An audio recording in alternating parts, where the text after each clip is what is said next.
Hello and welcome to stock watch. मैं हूं शुजा कुरैशी और मैं हूं शहबाज अशरफ। इस हफ्ते जो हमने तेज़ी देखी है उसके बाद एक कॉमन सवाल जो लोग पूछते हुए नज़र आ रहे हैं वो ये है कि क्या मार्केट ने अपना हाई लेवल टच कर लिया है। इस पर हम आज तफसील से बात करेंगे। पहले मार्केट पर नज़र डालें तो इस हफ्ते का आगाज़ 23 से हुआ। अगर आपको याद हो, मैंने पिछले हफ्ते कहा था कि इंडेक्स ने पिछले हफ्ते 2 दफ़ा 1,48,000 पे रेजिस्टेंस दिखाई थी और फिर वहाँ से नीचे बंद हुआ था अराउंड 146,500 के पास। और हमने देखा कि इस हफ्ते पहले ही दिन इंडेक्स ने 148,000 का लेवल बहुत आसानी से अबूर किया और 148,200-300 के पास क्लोज हुई, जो एक ऑफ कोर्स अगर हम टेक्निकल लेवल देखें तो एक अच्छा बुलिश लेवल था। और फिर हमने देखा कि मार्केट पूरा हफ्ता जो है उसमें हमको तेज़ी ही नज़र आई। और of course it was led by the banking sector once again, और चूँकि बैंक्स काफ़ी उसमें इंडेक्स में हैवी वेटेज है उनका, तो इसलिए भी इंडेक्स ऊपर गया और सिवन स्टॉक्स ने भी काफ़ी अच्छा परफॉर्म किया। So at the end, who took the week, bulls or bears? Let's find out.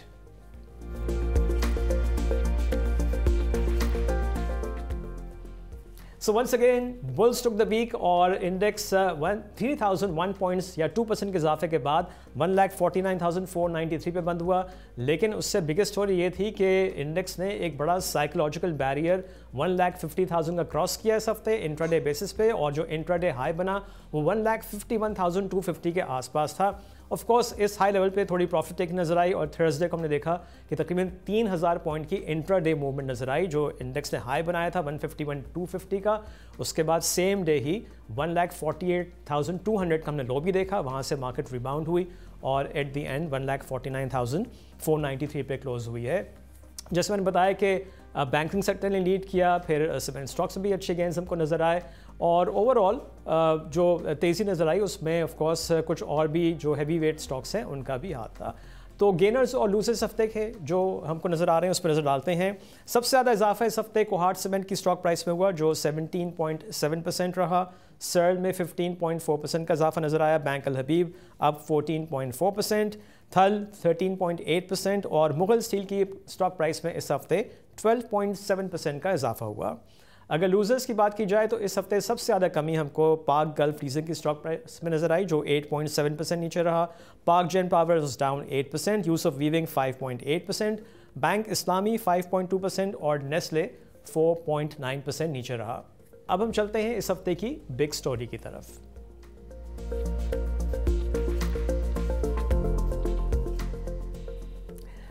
कोई स्पेसिफिक बिग स्टोरी नहीं थी। ऑफ कोर्स जो ओवरऑल इम्प्रूविंग फंडामेंटल्स नज़र आ रहे हैं हमको इकोनॉमी के, वो उससे लिक्विडिटी मार्केट में आ रही है और लिक्विडिटी ही को कह सकते हैं कि वाज द बिगेस्ट स्टोरी। और ऑफ कोर्स मूडीज़ की जानिब से 5 जो बैंक्स हैं पाकिस्तान के, उनकी जो रेटिंग है उसको भी अपग्रेड किया गया है। उसमें of course HBL, UBL, allied bank, national bank और MCB शामिल हैं।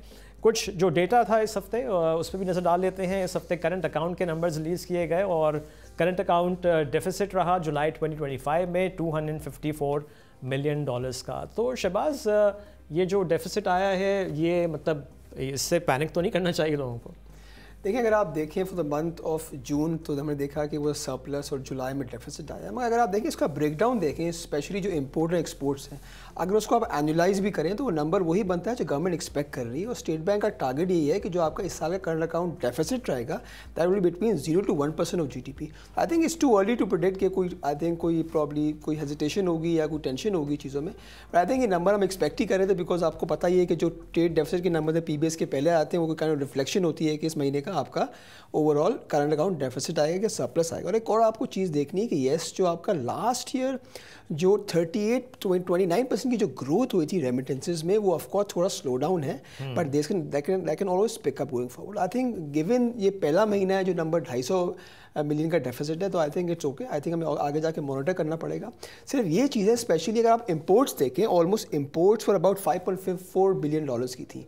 सो अगर यही नंबर सस्टेन रहता है और एक्सपोर्ट्स इसी तरह रहती हैं तो पूरे जो साल का जो ट्रेड डेफिसिट होगा अबाउट $36 बिलियन का डेफिसिट होगा। ओके, ओवरऑल एक्सपोर्ट्स के नंबर्स भी रिलीज़ हुए और हमने जुलाई 2025 में देखा कि एक्सपोर्ट्स वर एट $2.68 बिलियन, जो 16% ईयर ऑन ईयर का इजाफा है और मंथ ऑन मंथ बेसिस पे it is up 8%। Textile exports की खास तौर पे बात की जाए तो जुलाई 2025 में टेक्सटाइल एक्सपोर्ट्स $1.68 बिलियन की थी, which is up 32% year on year और मंथ ऑन मंथ बेसिस पे 10% का इजाफा है। और IT एक्सपोर्ट्स के नंबर्स भी रिलीज़ हुए इस हफ्ते July 2025 में IT exports were at $354 million, which is up 24% year on year और month on month 5% का इजाफा है. Now, as you know कि corporate result season full swing में है और इस हफ्ते भी काफ़ी results announce किए गए हैं. हम कुछ पे यहाँ नज़र डालेंगे, उसको एनालाइज करेंगे. सबसे पहले पाकिस्तान स्टेट ऑयल PSO की बात कर लेते हैं. FY25 का अनकंसोलिडेटेड अगर हम इसका रिजल्ट देखें तो अर्निंग्स पर शेयर 44 रुपीज़ एंड 54 पैसा रही और PSO ने फाइनल कैश डिविडेंड 10 रुपीज़ का अनाउंस किया. इसकी कुछ हाइलाइट्स पर अगर नज़र डालें तो PSO ने फोर्थ क्वार्टर में इसकी net sales were up 14% quarter on quarter basis पे 813 बिलियन रुपीज़ की. ट्रेड डेट्स, ना इस पे हम शहबाज से और पूछेंगे. Trade debts were down 437 billion rupees और ये थर्ड क्वार्टर में 454 बिलियन रुपीज़ के थे. और फाइनेंस कॉस्ट भी हमने कमी देखी 43% टू 6.8 बिलियन रुपीज़. सो शहबाज, जो ट्रेड डेट्स में कमी हुई है ये क्या चीज़ रिफ्लेक्ट कर रही है? देखिए, अगर आप देखें सितंबर 2024 से अगर आप डेटा देखें, specially for the oil companies overall, from exploration companies to refineries to even state oil companies, oil marketing companies, इनके ट्रेड डेट्स ऑल अलोंग कम हुए. इसका मेजर रीज़न यही है गवर्नमेंट ने पेमेंट्स करी हैं टू IPPs एंड उसके थ्रू हमने यहाँ देखा है कि लिक्विडिटी इंप्रूव हुई है amongst all the energy chain. So अगर आप देखें सीक्वेंशियली जो आपके ट्रेड डेट्स हैं ऑलमोस्ट जो 454 बिलियन के थे last quarter, in third quarter FY25 they are down to 437 billion rupees. तो दिस शोज़ कि जो भी कंपनी सेल्स कर रही हैं दे ऑल कैश सेल्स. तो आप ये देखें, एक तो ऑफकोर्स जो भी सेल्स हैं ऑलमोस्ट कैश है और ट्रेड डेट्स भी कम. इसका ये मतलब रिकवरी इज़ मोर देन 100%. तो हमें ये तो नज़र आ रहा है कि येस, जो गवर्नमेंट की इंटेंशन है, जो IMF की इंटेंशन है या जो स्ट्रक्चरल बेंचमार्क है उसको गवर्नमेंट फॉलो कर रही है और लिक्विडिटी इंप्रूव हो रही है. और आई थिंक एक और जो मैं चीज़ हाईलाइट यहाँ हमने पहले भी करी है कि जो power sector resolution of circular debt है उसमें जो मेन बेनिफिशियरी हो सकता है वो PSO होगा, राइट? तो उसकी वजह से हम देखेंगे गोइंग फॉरवर्ड इसकी लिक्विडिटी और मज़ीद इम्प्रूव हो सकती है. Well, stock price of course, क्योंकि ओवरऑल एक सेंटिमेंट, जैसे अभी शहबाज ने कहा कि पावर सर्कुलर डेट का जो मसला है वो थोड़ा सा फिर डिले हो गया है. तो ऑफ कोर्स रिजल्ट तो अच्छा है इन द सेंस कि डिविडेंड भी दिया है, ट्रेड डेट्स भी कम हो रहे हैं, लेकिन ऑफ कोर्स क्योंकि थोड़ा सा डिले है मामला तो इसलिए हमने देखा स्टॉक प्राइस नीचे आई PSO की. अच्छा, next is Chirag cement. Now Chirag cement की अगर हम देखें तो फुल ईयर की अर्निंग्स पर शेयर 44 रुपीज़ एंड 68 पैसा रही, which is up 58% year on year basis पे. और चिराग ने 4 रुपीज़ का कैश डिविडेंड भी अनाउंस किया. अगर हम इसके फोर्थ क्वार्टर की हाईलाइट्स पर नज़र डालें तो नेट सेल्स 25% ऊपर रही क्वार्टर ऑन क्वार्टर बेसिस पे to 9.7 billion rupees. Cost of sales, actually ये एक चीज़ है जो मार्केट एक्सपेक्टेशंस ज़्यादा थी, जब भी हमने देखा कि रिजल्ट थोड़ा सा कम आया है. They were up 41%, cost of sales was up 41% quarter on quarter 6.56 billion rupees की. और ग्रॉस मार्जिन्स 32.55% रहे वर्सेस 40% के ग्रॉस मार्जिन्स जो हमको थर्ड क्वार्टर में नजर आए थे. हमने ये देखा है कि लास्ट क्वार्टर मार्जिन अबाउट 40% थे, इस क्वार्टर जो मार्जिन 33% आए हैं. इसका आई थिंक एक रीज़न तो मेजर वही है कि जो कैप्टिव जो गैस है वो महंगा हो गया है. But I think going forward इसकी रिलायंस या गैस पे थी या फर्नेस ऑयल पे थी, अब फर्नेस ऑयल भी काफ़ी महंगा हो गया. तो हो सकता है कि जो नेक्स्ट हम फ्यू क्वार्टर्स देखें वो इसी तरह के मार्जिन देखें, about 35% के 40% के मार्जिन नहीं देखेंगे overall. So I think that's the reason कि हमने जो थोड़ा सा result was less than market expect. अब एक और चीज़ मैं हाईलाइट कर दूँ कि इस बार जो उनका पे आउट है, हम कुछ लोग कह रहे हैं कि इसका पे आउट 4 रुपये या 4 रुपये की आया है और लास्ट टाइम भी इसने 5.5 रुपये का वो पे आउट आया है और लास्ट टाइम भी 5.5 रुपये था. लास्ट टाइम अगर आप पे आउट देखें तो ऑलमोस्ट 30% बनता है, इस क्वार्टर तकरीबन 12% बनता है. और इसने गोइंग फॉरवर्ड ने इन्वेस्टमेंट भी करनी है रफान मेज़ में. पर हमने पहले भी चीज़ हाईलाइट करी थी, कंपनी जो इन्वेस्टमेंट करेगी इसे ग्रुप इन्वेस्टमेंट करेगी और बाकी इसमें मेजर शेयर हो सकता है शिराजी इन्वेस्टमेंट्स का हो. सो इस डिविडेंड से आई थिंक इतना कोई फ़र्क नहीं पड़ेगा, वो माइनर ही है. मगर एक और चीज़ अच्छी है चिराग सीमेंट में कि इनके क्वार्टर एंड क्वार्टर जो शॉर्ट टर्म इन्वेस्टमेंट मजीद बढ़ गई है. सो अगर आप पर शेयर का हिसाब लगाएं तो तकरीबन 64 रुपीज़ पर शेयर इनके पास कैश पड़ा है, which is quite significant and robust. Right. Okay, moving on to international steel. ISL के भी full year के results announce हुए. Earnings per share 3 rupees 58 पैसा रही, which is down 57% year on year. और ISL ने 2 rupees 50 पैसा का dividend भी announce किया. इसकी अगर हम highlights देखें fourth quarter की तो net revenue was up 20% quarter on quarter to 16.6 billion rupees. Gross margins up 2.1 percentage points to 10.7% और finance cost इसकी कम रही 11% क्वार्टर बेसिस पे 213 मिलियन रुपीज़। तो ओवरऑल ISL के रिजल्ट्स कैसे थे? अगर आप सीक्वेंशियली देखें, अच्छी ये बात है कि the result was little above expectation. उसमें सबसे important element is gross margins, वो आपके बेहतर हुए हैं। आपको ये मालूम ही है, इन्वेस्टर्स को ये मालूम ही होगा कि रिसेंट बजट में इन्होंने स्पेशली जो इनका इनका जो रॉ मटेरियल आता है HRC, उस पर भी इन्होंने ड्यूटी कम करी है, और कुछ चीज़ें जो आपके पाटा से चीज़ें इंपोर्ट होती थी उस पर मजीद टैक्स लग गए हैं। इसकी वजह से इनकी वॉल्यूम्स बेहतर हो गए हैं। So I think result was much better than expectation, especially the gross margin side. और दूसरी बात है कि going forward in the subsequent quarters we can expect better recovery, because एक तो मार्जिन भी हो सकता है यहाँ से मजीद बेहतर हो जाए बिकॉज ऑफ बजटरी चेंजेस जो हमने बजट में देखे हैं, और ओवरऑल डिमांड की साइड। और आखिरी रिजल्ट जो हम आज डिस्कस करेंगे वो है सिस्टम्स लिमिटेड का। सिस्टम्स के सेकंड क्वार्टर और फर्स्ट हाफ के रिजल्ट्स अनाउंस किए गए। सेकंड क्वार्टर में अर्निंग्स पर शेयर ₹1.80 की रही, विच इज़ अप 6% क्वार्टर। इस तरह से फर्स्ट हाफ की अर्निंग्स पर शेयर बनती है ₹3.51। इसकी अगर हम हाईलाइट्स देखें सेकंड क्वार्टर की, net sales were up 18% year on year and 3% quarter to ₹18.7 billion. Gross margins 3.4 percentage point से बढ़कर 25.4% हो गए हैं, और अदर इनकम में इजाफा हुआ है 184% year on year to ₹487 million. तो शहबाज, सिस्टम्स के कैसे रिजल्ट्स हैं? I think System result overall was in line expectations, but एक चीज़ एलम देखने की, स्पेशली ग्रॉस मार्जिन है, उसमें काफ़ी इंप्रूवमेंट देखी है। आई थिंक उसका रीज़न ये हो सकता है कि ऑफकोर्स जो कॉस्ट प्रेशर वो सबसाइड हो गए हैं, एंड प्रॉब्ली हमने ये भी इंपॉर्टेंट है कि जो भी इनका बिजनेस है in different region, whether it's North America और मिडल ईस्ट और Pakistan, they all are showing improvement. तो आई थिंक उसकी वजह से I think economy of scale भी आ गया। तो result was I think better than expectations, और हम एक्सपेक्ट कर सकते हैं going forward the things to continue like this. अगर आपको ये वीडियो पसंद आ रही है तो अभी सब्सक्राइब करें। और अब हम चलते हैं अपने गेस्ट की तरफ। आज हमको ज्वाइन कर रहे हैं अरसलान सुमरो, जो independent investment and economic analyst हैं। Arsalan, welcome to the show. Thank you so much for having me.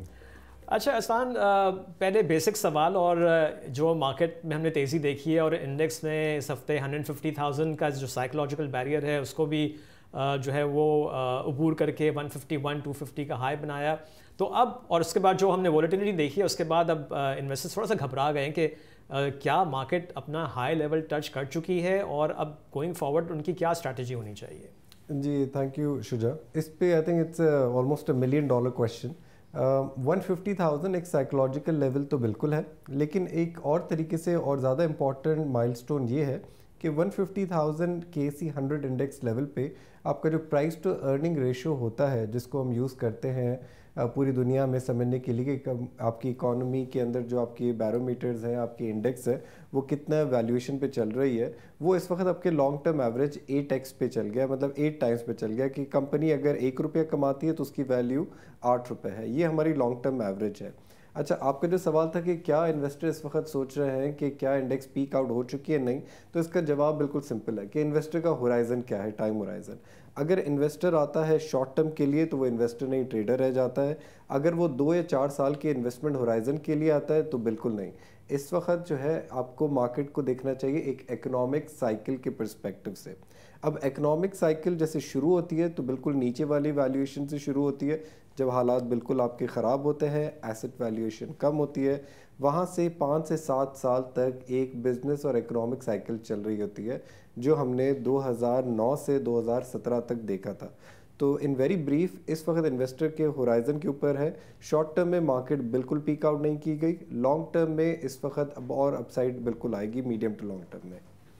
अच्छा, एक चीज़ और भी एक्सप्लेन करें हमारे व्यूअर्स के लिए कि ऑफ कोर्स जो हम इंडेक्स देखते हैं वो KSE 100 इंडेक्स है, 100 कंपनीज़ उसमें शामिल हैं और सबके डिफरेंट वेटेजेस हैं। तो इंडेक्स को देखना इस लेवल पे कि जब वो इतना हाई है, क्या इस पर फोकस करें, या अब इन्वेस्टर्स को चाहिए कि वो स्पेसिफिक स्टॉक्स की जो प्राइसेस हैं उस पर फोकस करें कि वहाँ पे प्राइसेस जो हैं वो अभी भी वैल्यू रखती हैं या नहीं? That's a very good question Shuja. So इस वक्त अगर हम थीम देखें ना, पिछले 6 महीनों में आपकी जो म्यूचुअल फंड्स हैं, जो लोकल म्यूचुअल फंड्स हैं, एसेट मैनेजमेंट कंपनीज होती हैं, उन्होंने तकरीबन $180 मिलियन इन्वेस्ट किए हैं from February to as of yesterday, right. और ये ज़्यादातर जो रैली आई है हमने देखा है पोस्ट बजट आई है। अब बजट के साथ आपको याद होगा कि IMF के हमें अप्रूवल भी आ गया था रिव्यू का, तो एक आपके रिजर्व्स भी बढ़ गए थे, एक फील गुड फैक्टर भी आ गया था, इंटरेस्ट रेट भी एक मरतबा कट हो चुका है फेब से अभी तक 1%। तो इस वक्त अगर आप देखें ना, there is a series of good news which is happening in last 6 months. अब आप इसको फिंगर टिप्स पे काउंट कर लें। नंबर 1, इंटरेस्ट रेट्स कट हो गए। नंबर 2, आपकी क्रेडिट रेटिंग एजेंसीज ने इम्प्रूव कर दी आपकी रेटिंग्स। नंबर 3, बीच में हमने देखा कि US के साथ पाकिस्तान के ताल्लुक अच्छे हो गए हैं। नंबर 4, हमने देखा कि ऑयल प्राइसेस जो हाई जा रहे थे वो भी नॉर्मल आपके मिड 60s में आ चुके हैं। नंबर 5, हम देख रहे हैं कि US की तरफ से पाकिस्तान को एक अच्छा ट्रेड टैरिफ मिला है जो रीजनली कंपेटिटिव है, तो इसके ऊपर शायद एक्सपेक्टेशन चेंज भी हो रही है। और लास्टली जो बहुत इंपॉर्टेंट है कि इन्फ्लेशन इस वक्त आपकी लो सिंगल डिजिट्स में है, और इस वक्त तो कुछ एनालिस्ट अभी भी प्रेडिक्ट कर रहे हैं, जो मेरा ख्याल है थोड़ा स्टेट बैंक प्रूडेंटली सही फैसला ले रहा है, कि इंटरेस्ट रेट आगे जाके और कट होगा। तो ये जो सीरीज़ ऑफ पॉजिटिव न्यूज़ आई है, ये इसेंशियली हमेशा आती है कि आपकी इकोनॉमिक और बिजनेस साइकिल के एंड में, जब आखिरी 2 साल होता है। यहाँ पे जब हम खड़े हुए शुजा, इट्स पैराडॉक्स कि पिछले 20 सालों में ऐसा नहीं हुआ कि आपकी जो गुड न्यूज़ है वो फ्रंट लोडेड हो गई है, और आपकी इकोनॉमी में कंजम्पशन अभी शुरू हुई है, कंजम्पशन लेड ग्रोथ आपकी यहाँ से शुरू हुई है। तब आपके सवाल पे आते हैं वापस कि 1,50,000 लोग देख के थोड़े घबरा जाते हैं।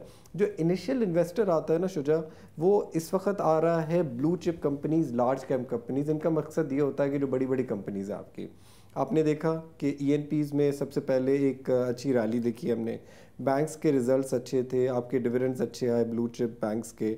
सिमिलरली हमने देखा फर्टिलाइज़र की भी री रेटिंग बहुत अच्छी तरीके से हो चुकी है। तो जो इन्वेस्टर नया आता है वो कहता है कहाँ पैसे डालें, तो वो सबसे बड़े नाम पहले चूज़ करता है, उनमें वो पैसे डालता है।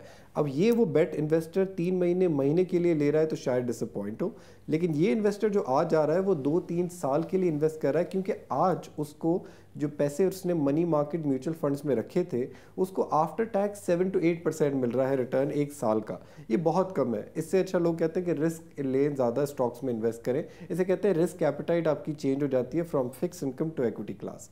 बट बिल्कुल जैसे आपने कहा, इस वक्त इन्वेस्टर्स को फोकस जो करना चाहिए वो लार्ज कैप से हट के ग्रोथ साइकिल में जाना चाहिए, जहाँ पे अभी तक पाकिस्तान की इकोनॉमिक स्टोरी शुरू हुई है फॉर नेक्स्ट 3 years। फोकस आपको उधर होना चाहिए। तो थोड़ा स्पेसिफिकली बताएं कि अगर हम सेक्टर्स की और स्टॉक्स की बात कर लें, तो अब इन्वेस्टर्स को किस तरह जो है अपनी स्ट्रैटेजी, अपना पोर्टफोलियो जो है वो डिज़ाइन करना चाहिए? देखिए, एक इन्वेस्टर को सबसे पहले तो अपनी रिस्क प्रेफरेंस देखनी चाहिए कि क्या वो 10 साल 15 साल रिस्क ले सकता है। नंबर 1, अगर इन्वेस्टर उस एज में है, उसको मंथली हेल्दी कैश फ्लोज चाहिए, तो उसको डिविडेंड यील्डिंग स्टॉक्स में जाना चाहिए, जैसे फर्टिलाइज़र कंपनीज आपकी हो जाती हैं, कुछ पावर कंपनीज आपकी हो जाती हैं, आपके रीट हो जाते हैं, जैसे डॉलमन रीट एक लिस्टेड कंपनी है।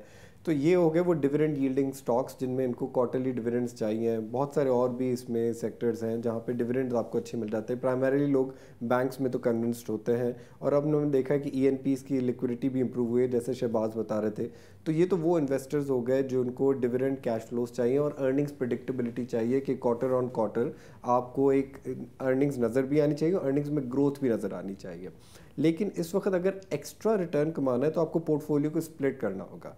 स्प्लिट आप करें अपने रिस्क प्रेफरेंस से कि 50 to 70% आप अपने डालें ये blue chip large cap companies में जिनका एक ट्रैक रिकॉर्ड अच्छा है, अभी भी प्रॉफिटेबल है, जो आपको बार बार स्ट्रेस नहीं होगा वॉलेटिलिटी देके कि आज स्टॉक नीचे गया है, कल ऊपर जा रहा है, 1 महीने में पैसे नहीं कमाए, 2 महीने में पैसे नहीं कमाए। लेकिन कम से कम 25 से 50% आप वो सेक्टर्स में इन्वेस्ट करें जहाँ पे इकोनॉमिक साइकिल अभी शुरू ही नहीं हुई। फॉर इंस्टेंस मैं कहूँगा कि जैसे हमेशा एक चीज़ याद रखेंगे शुजा कि जब इंटरेस्ट रेट बॉटम होता है उसके बाद ग्रोथ आती है। तो हमने देखा है कि इंटरेस्ट रेट बॉटम हमारा हुआ है 2 महीने पहले, आई थिंक मई के अंदर, 3 महीने पहले। यहाँ से हम देखेंगे सीमेंट की ग्रोथ बढ़ेगी, जैसे शहबाज बता रहे थे, स्टील की अभी सेक्टर्स में ग्रोथ नज़र आ रही है, फार्मास्यूटिकल में यहाँ पे ग्रोथ आएगी, ऑटोमोबाइल के अंदर यहाँ पे ग्रोथ आ रही है, और जो कंस्ट्रक्शन एलाइड इंडस्ट्रीज़ हैं, ग्लास हो गया, आपके टाइल्स हो गए, एटसेट्रा। एंड सिमिलरली हम देख रहे हैं आजकल काफ़ी डिसरप्शन भी हो रही है। डिसरप्शन ऐसे हो रही है कि जो चाइनीज़ प्लेयर्स आ रहे हैं ऑटोमोबाइल्स, वो डिफरेंट एवेन्यूज से इन्वेस्ट कर रहे हैं, वो पार्टनर कर रहे हैं लोकल कंपनीज़ के अंदर, उनकी एक कहते हैं ना हाइपर स्केलिंग ऑफ ग्रोथ हो रही है। तो वैसी स्टोरीज आपको लेनी पड़ेंगी। Similarly even on the dairy sector, आप थोड़ा इकोनॉमी को विजुलाइज करें, 2 साल हम कंट्रैक्शन से निकले हैं, इंटरेस्ट रेट्स अभी आपके बॉटम हुए हैं, करेंसी 2 साल में अब जाके स्टेबल हुई है पिछले 2 साल से, और बजट में अब आपके पास स्पेस आया है पीएसडीपी बढ़ाने का। टैक्स रेवेन्यूज अब आपके 10+ जीडीपी रेशो पे गए हैं, ताकि आपके पब्लिक सेक्टर के पास गुंजाइश आती है स्पेंडिंग गुंजाइश की। जो सैलरी क्लास थी फॉर इंस्टेंस, उसकी एग्जांपल देते हैं, पिछले 2-3 साल थे तो उनके जो ना इंक्रीमेंट कम लगते थे, खर्चे ज़्यादा बढ़ते थे। इस फेज़ में वो अभी अगले 2 साल में ये प्रिडिक्ट कर सकते हैं कि उनकी जो सैलरीज बढ़ेंगी, बिजनेस में प्रॉफिटेबिलिटी होगी, वो री इन्वेस्ट होगी वापस। और अभी हमने देखा है कि बजट के अंदर भी थोड़ी गवर्नमेंट ने स्पेस दी है इंपोर्ट्स को रिलैक्स करने की, क्योंकि आईएमएफ की तरफ से है कि आपको क्लोज्ड इकोनॉमी मॉनिटर नहीं करनी, आपको एक मैनेज फ्लोट चाहिए करेंसी के अंदर, और आपको इंपोर्ट्स खोलना है ताकि लोकल इंडस्ट्री में भी कॉम्पिटिशन आए। तो थोड़ा सा इन्वेस्टर्स को थोड़ा डिस्क्राइब करें या डिफाइन करें कि क्या रिस्क फैक्टर्स होंगे going forward which investors should look into while investing in the market. Fantastic question Shahbaz. So एक तो चीज़ हमने क्लैरिफाई कर दी कि जो इस वक्त फ्रंट लोडेड गुड न्यूज़ आई है वो आपको लॉन्ग टर्म एवरेज पे लेके गई है, लेकिन हमने ये भी देखा है 2016-17 और 10-12 साल पीछे और चले जाए, 2005-6-7 में आपके पीई मल्टीपल 12-15 भी होते थे, जो एक इमर्जिंग इकोनॉमी के होते हैं, जो MSCI इमर्जिंग मार्केट्स होती थी। रिस्क फैक्टर जो है ना, जो हमारी री रेटिंग फर्दर आपका डिले कर सकता है या प्रॉब्ली डी रेट भी कर सकता है कि अगर हमने स्ट्रक्चरल रिफॉर्म्स नहीं किए तो हम लोग बैक टू स्क्वायर वन हो जाएंगे। अब स्ट्रक्चरल रिफॉर्म्स मैं किन की बात कर रहा हूँ? देखें, हुकूमत को अभी तकरीबन 1.25 साल ही हुआ है नए मैंडेट के अंदर, अभी भी इनके पास तकरीबन 3.5 साल हैं टू इनैक्ट स्ट्रक्चरल रिफॉर्म्स। हमने देखा है कि एनर्जी सेक्टर में हमने काफ़ी हद तक देखा है कि प्राइसिंग तो ऊपर आ चुकी है, but the key energy sector reform is going to be privatization. अगर हम डिस्कोस की प्राइवेटाइजेशन देखते हैं और सक्सेसफुल एक आपका वो नज़र आ जाता है, जो ग्लोबल इन्वेस्टर्स को हम बता सकें कि हमने पीआई की सक्सेसफुल प्राइवेटाइजेशन की, डिस्कोस जो पहले आप प्रॉफिट मेकिंग डिस्कोस के साथ शुरू करें विच इज़ पब्लिक न्यूज़, तो विद इन 6 to 9 मंथ्स अगर हम लोग ये दिखाएंगे तो हम ये प्रूव कर देंगे कि लॉस मेकिंग एंटिटीज़ जो है इस वक्त गवर्नमेंट उसको बर्दाश्त नहीं करेगी। नंबर 1।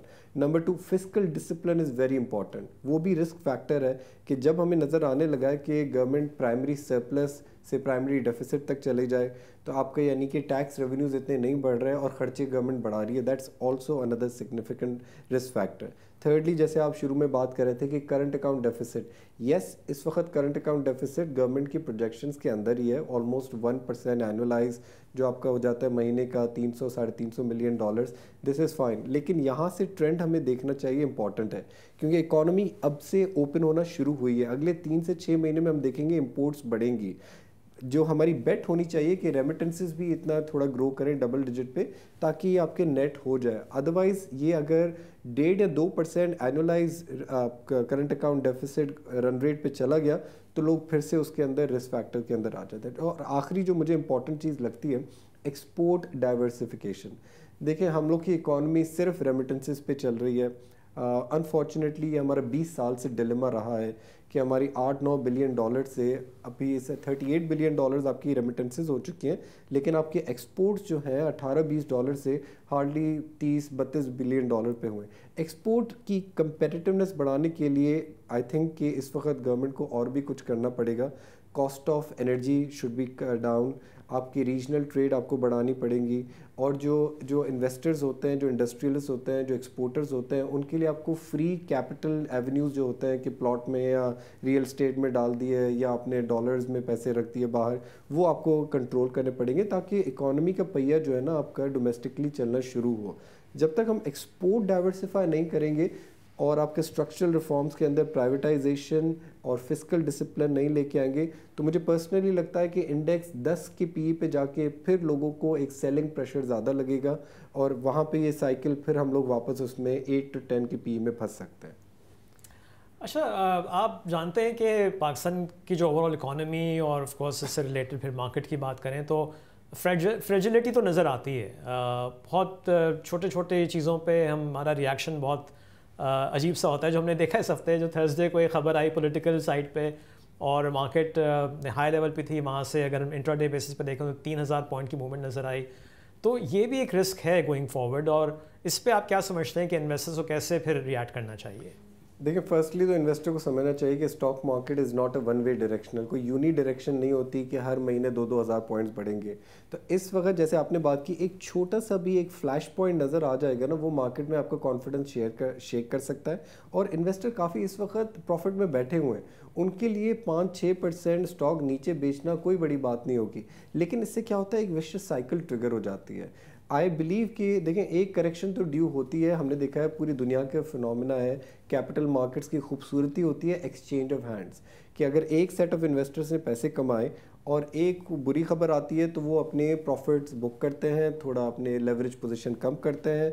तो 1,50,000 से अगर इंडेक्स 10,000 पॉइंट, जो बहुत बड़ा लग रहा है लेकिन सिर्फ 6.5% होता है, अगर ये 10,000 पॉइंट्स करेक्ट करती भी है तो इन्वेस्टर्स को पैनिक नहीं करना चाहिए। उनको ये याद रखना चाहिए कि उन्होंने 2 से 4 साल के लिए अपनी एक इन्वेस्टमेंट की है, जिसको शॉर्ट टर्म पे उनको नहीं देखना चाहिए।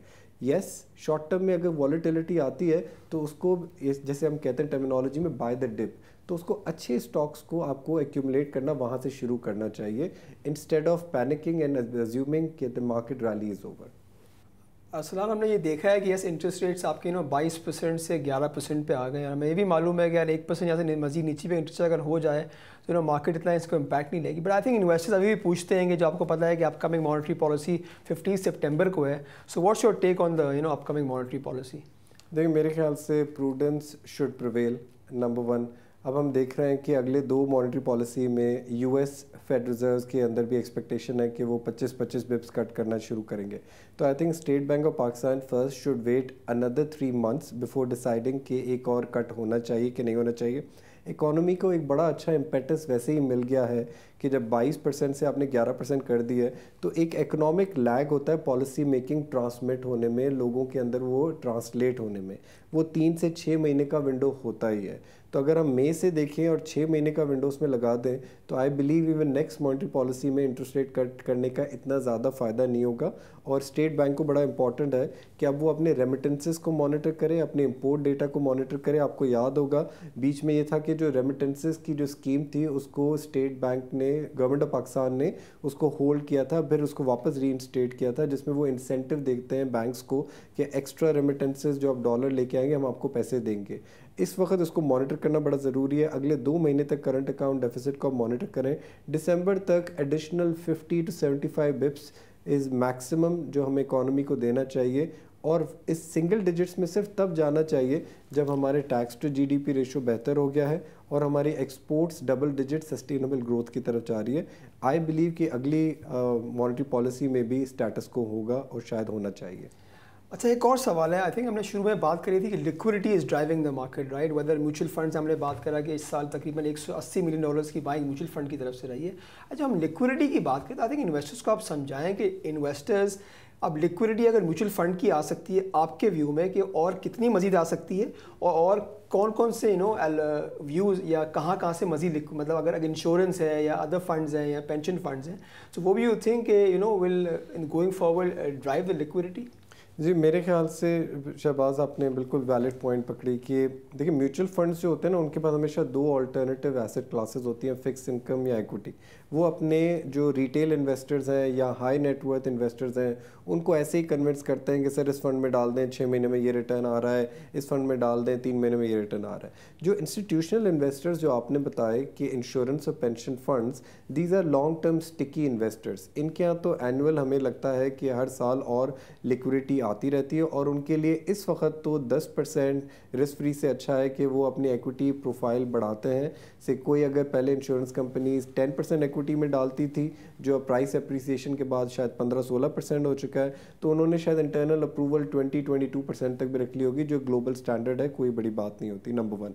नंबर 2, आपने कहा म्यूचुअल फंड की जो लिक्विडिटी आई है $180 मिलियन जो हम नंबर कोट करें for last 6 months, this is मेरे ख्याल से still the first leg of investors.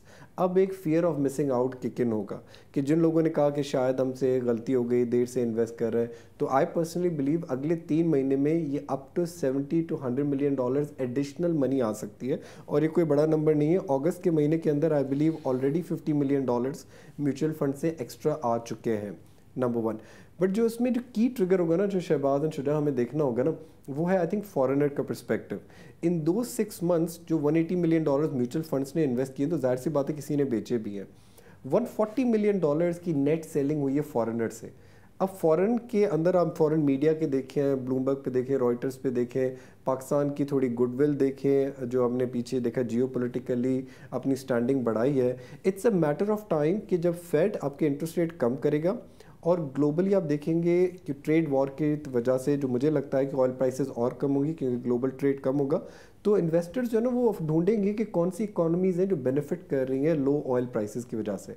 Pakistan, India, Bangladesh, Turkey, Egypt, ये जो हाई पॉपुलेशन इकोनॉमीज हैं ये ज़्यादा बेनिफिट करती हैं। So it will be a matter of time जब फॉरेनर $50 to $100 million इन्वेस्ट करने आएगा, जो बिल्कुल एक डॉट होता है फॉरेनर के पोर्टफोलियो के लिए, तब आप देखेंगे मार्केट शुड, और प्रॉब्ली अगर ये कंपाउंड हो कि म्यूचुअल फंड की रैली के साथ चलता है, then we could see index go to 9.5 PE। So liquidity back rally is not over yet once again, लेकिन ये जितनी तेज़ी जाती है फिर वो शायद 6 महीने 8 महीने एक स्टैग्नेंट लेवल्स पे भी रह चुकी है, जो हमने देखा था 2011 एंड 2012 में। जो एक साल मार्केट नहीं चली थी, लेकिन अगले 4 साल एक फैंटास्टिक रन दिया था। ठीक है Aslan, thank you very much. और अब हम चलते हैं अगले हफ्ते के इवेंट्स की तरफ। अगले हफ्ते भी काफ़ी इंपॉर्टेंट कंपनीज के रिजल्ट्स हैं। मंडे को पाकिस्तान ऑक्सीजन के फर्स्ट हाफ के रिजल्ट्स अनाउंस किए जाएंगे। ट्यूसडे को 3 फार्मास्यूटिकल कंपनीज के रिजल्ट्स हैं, AGP, ग्लैक्सो और हेलियन, और ये सब के फर्स्ट हाफ के रिजल्ट्स होंगे। वेंसडे को एबट लेबॉरेटरीज के फर्स्ट हाफ के रिजल्ट्स, बैंक अल हबीब, फातिमा फर्टिलाइजर और PABC का फर्स्ट हाफ का रिजल्ट अनाउंस किया जाएगा। थर्सडे को DG खान सीमेंट का फुल ईयर का result, Faisal bank half year result, national bank, पाक इलेक्ट्रॉन का भी फर्स्ट हाफ का रिजल्ट, और इसके अलावा फॉरेक्स रिजर्व का डेटा भी आएगा थर्सडे को। फ्राइडे को बैंक ऑफ पंजाब और पैकेजेस के फर्स्ट हाफ के रिजल्ट्स, और साजगार के फुल ईयर के रिजल्ट्स के लिए भी बोर्ड मीटिंग है, लेकिन वो चूँकि दोपहर में, तो लेट्स सी के सेम डे साजगार का रिजल्ट अनाउंस होता है या फिर वो मंडे मॉर्निंग होगा। और एज़ यूजुअल SBI का डेटा भी फ्राइडे को आएगा। ना इससे पहले कि मैं कैनल टॉक की तरफ जाऊं, पिछले हफ्ते की वीडियो में कुछ कमेंट्स आए थे और एक व्यूअर ने हमसे हीनो पाक को एनालाइज करने का पूछा था। तो शहबाज से पूछते हैं कि हीनो का जो रिज़ल्ट आया था पिछले क्वार्टर का काफ़ी अच्छा था, उसके बाद हमने देखा कि प्राइस में भी इजाफा हुआ है, स्टॉक प्राइस ऊपर गई है। तो आपने उसके रिजल्ट्स देखे, गोइंग फॉरवर्ड क्या लग रहा है आपको? अगर आप स्पेशली हीनो को देखें, आई थिंक हीनो एक लिक्विड स्टॉक है, बट अगर आप देखें जो लेटेस्ट क्वार्टर था का जून एंडिंग क्वार्टर, वहाँ कंपनी ने 16 रुपये की अर्निंग दी। तो इसका ये मतलब नहीं कि 16 को आप एनालाइज करते हैं और 60 रुपये की अर्निंग करते हैं। अगर आप वो भी आप करते हैं तो I think stock is trading at a multiple of 10 times। But given कि ये जो लेटेस्ट क्वार्टर था जून का, उसमें नंबर्स अबाउट 180 यूनिट्स कंपनी ने बेचे थे। हम अज्यूम करते हैं अगर ये नंबर इसी तरह कंटिन्यू रहता है तो पूरे साल की अर्निंग 60 रुपये की आ जाएगी, राइट। तो according to my initial analysis, अगर 60 रुपये की अर्निंग है सो ये 10 का मल्टीपल, तो ये स्टॉक फिलहाल सस्ता नहीं है। मगर एक और चीज़ उसमें जो एक्साइटिंग हो सकती है, कंपनी ने 2018-19 के बाद डिविडेंड नहीं दिया। इसकी डिविडेंड की हिस्ट्री जो है ना वो ऑलमोस्ट 100% है। सो अज्यूमिंग ये कंपनी 60 रुपये कर लेती है, so you know the dividend can be about 60 rupees, का मतलब है 10% की यील्ड है। अगर आप इसको इस तरह देख लेंगे, जैसे हमने पहले हमें डिस्कशन भी करी है, इकोनॉमी अभी ग्रो हो रही है और यहाँ से अगर वॉल्यूम्स ग्रो होते हैं, अज्यूम हम कर लेते हैं अगर आपके वॉल्यूम्स ऑलमोस्ट 720 जो इस साल हो सकते हैं, अगर वो 900 या 1000 यूनिट पे चले जाते हैं, विच इज़ अ पॉसिबिलिटी, कोई बड़ी चीज़ नहीं है, बहुत बड़ा ब्रांड है हीनो, तो ये वी कैन सी जो 60 रुपये की अर्निंग है वो फिर 100 रुपये की हो जाएगी। तो आई थिंक इसमें एक चीज़ बंद है, हमें फर्म होना पड़ेगा कि डिमांड आउटलुक क्या है और नंबर्स क्या आ रहे हैं। अगर नंबर्स बहुत रोबस्ट आएंगे तो अर्निंग उसी तरह उसकी बढ़ जाएगी। और हम चलते हैं कैंडल टॉक की तरफ।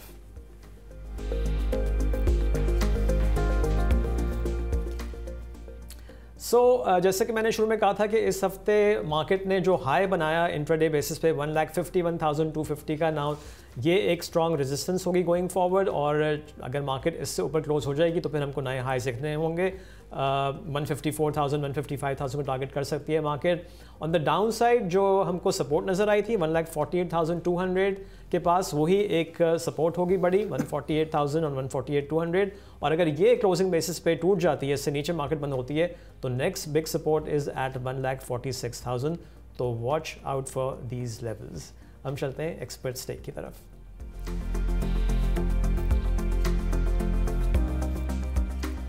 Shahbaz, next week roll over week भी है फ्यूचर्स का, आप क्या देख रहे हैं मार्केट? आई थिंक अगर आप देखें इस हफ्ते आई थिंक जो मेन स्टोरी थी या द बिग स्टोरी थी वो स्टॉक की, वो आई थिंक वो लिक्विडिटी थी। सो आई थिंक अगर लिक्विडिटी कंटिन्यू रहती है फ्रॉम म्यूचुअल फंड्स या from insurance, I think market can continue the rally. हमने ये भी डिस्कशन करी कि मार्केट यहाँ एक्सपेंसिव नहीं है, इस trading at a multiple of 7 times, long term 8 times है, चीज़ें और अच्छी हैं। तो आई थिंक हमें लगता है कि इस next week the market can continue the rally. और हमने एक और इम्पॉर्टेंट फैक्टर ये है कि next week is heavy result week, right. Cement के भी रिजल्ट हैं, फार्मा के भी हैं, फर्टिलाइजर के भी हैं, बैंक्स में भी हैं। तो I think more or less result should be very decent. तो जहाँ हमें नजर आएंगे रिजल्ट थोड़े से लेस इन एक्सपेक्टेशंस होंगे, वहाँ could be a buying opportunity, right, giving the outlook. So I think investors को फोकस करना चाहिए नेक्स्ट वीक रिजल्ट्स पे, और देखनी चाहिए कि लिक्विडिटी अगर आ रही है म्यूचुअल फंड्स की तरफ से, तो I think market can continue this momentum. Right. अच्छा, मैं समझता हूँ कि मार्केट में जैसे मैंने पिछले हफ्ते भी कहा था कि वॉलेटिलिटी हमको नज़र आएगी, investors should brace for this volatility. और साथ में मैंने ये भी कहा था कि जो हमको हाइज नज़र आ रहे हैं काफ़ी स्टॉक्स में, सेक्टर्स में, तो वहाँ पे प्रॉफिट टेकिंग ज़रूर करें, बिकॉज एक रोटेशन हमको नज़र आ रहा है, वो लिक्विडिटी जो आ रही है जैसे शहबाज भी कह रहे हैं ना, वो फ्लो कर रही है।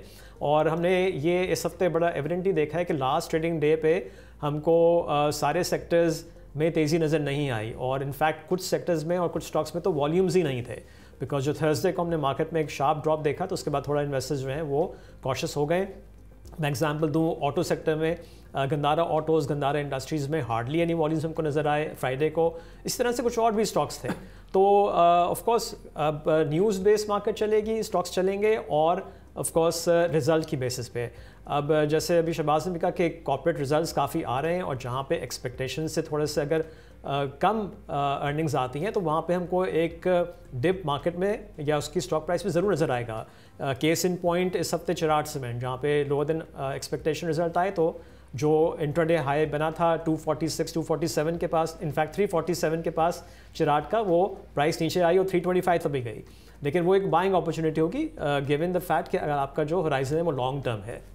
तो जो भी डिप आ रहा है अच्छे स्टॉक्स में जिनकी फ्यूचर अर्निंग्स में ग्रोथ एक्सपेक्टेड है, तो वहाँ पे डिप्स का वेट करके वहाँ पे एक्यूमुलेट करें। इसके अलावा चूँकि फ्यूचर्स रोल ओवर वीक है, प्रेशर आता है इनिशियल डेज में, वो हम देख भी सकते हैं कुछ स्टॉक्स में। लेकिन साथ साथ चूँकि अगले वीकेंड पे एक इम्पॉर्टेंट इवेंट है जिसका जिक्र हमने पिछले वीडियो में किया था कि प्राइम मिनिस्टर साहब जो हैं वो चाइना जा रहे हैं, SCO की कॉन्फ्रेंस है 31 अगस्त को।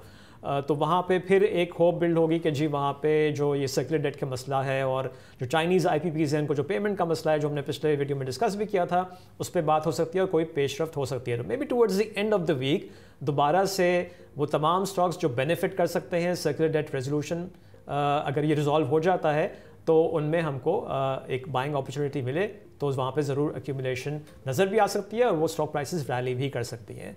तो ये इस तरह से थोड़ा सा अपनी स्ट्रैटेजी बनाएं, प्रॉफिट ब्रेकिंग भी करें, और साथ में जो स्टॉक्स नीचे आ रहे हैं और वो दोबारा से अट्रैक्टिव हो रहे हैं तो उनको एक्यूमुलेट भी करना शुरू किया जा सकता है। और ये था इस हफ्ते का stock watch. Have a nice weekend, take care, खुदा हाफिज़।